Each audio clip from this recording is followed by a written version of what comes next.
বাবা, আমি এসএসসি পাশ করার পরে আমাকে গ্রামের লোকেরা বিভিন্ন কথা বলতেছে। কি বলতেছে তোমাকে শুনি?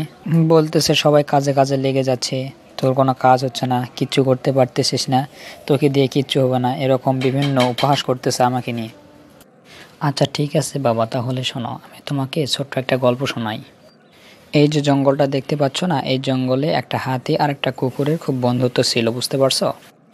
কুকুর আর হাতি দুজনের খুব বন্ধুত্ব ছিল। তো দুজনেই প্রেগনেন্ট ছিল। কুকুর এসে প্রতিদিন হাতিকে বলতো, তোর আর কয়দিন পর বাচ্চা হবে বান্ধবী? হাতি বলে, হবে সামনে ইনশাল্লাহ, সমস্যা নাই। কুকুরের এভাবে 2 মাস পর 2.5 মাস পর বাচ্চা হয়ে যায় 4টা। এরপরে হাতির কাছে এসে বলে, তোর কি বাচ্চার কি খবর? হাতি বলে, এখনও হয় না, সামনে হবে। কুকুর বলে, আমার তো 4টা হয়ে গেছে। এরপরে 2-2.5 মাস পর আবার এসে হাতিকে বলে, তোর বাচ্চার কি খবর? হাতি বলে, এখনও হয় নাই, তবে সামনে হবে। কুকুর বলে, আমার তো 8টা হয়ে গেছে। এমনি কুকুরের যখন 22টা বাচ্চা হয়ে যায়, তখন হাতিকে এসে বলে, কিরে বান্ধবী, তোর বাচ্চা কি হইলো? হাতি বলে, না এখনও হয় নাই, তবে সামনে হবে।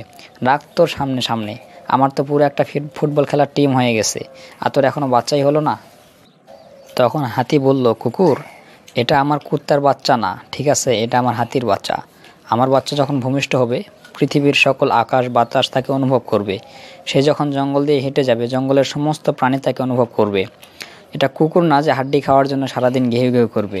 এটা হলো হাতির বাচ্চা হবে, ঠিক আছে? হাতির বাচ্চা যখন রাস্তা বের হবে, তখন রাস্তার সমস্ত যানবাহন দাঁড়িয়ে থাকে দেখবে, কুকুরের মতো রাস্তায় ঘেউ ঘেউ করবে না। এই জন্য এটা হতে একটু সময় লাগবে। তুমিও সেই মানুষদেরকে বলবে যে এটা তোদের মতো সস্তা কোনো চাকরি আমার না যে এত তাড়াতাড়ি পেয়ে যাব। এটা পাইতে আমার সময় লাগবে, এবং যখন পাবো তখনই দেখতে পাবি।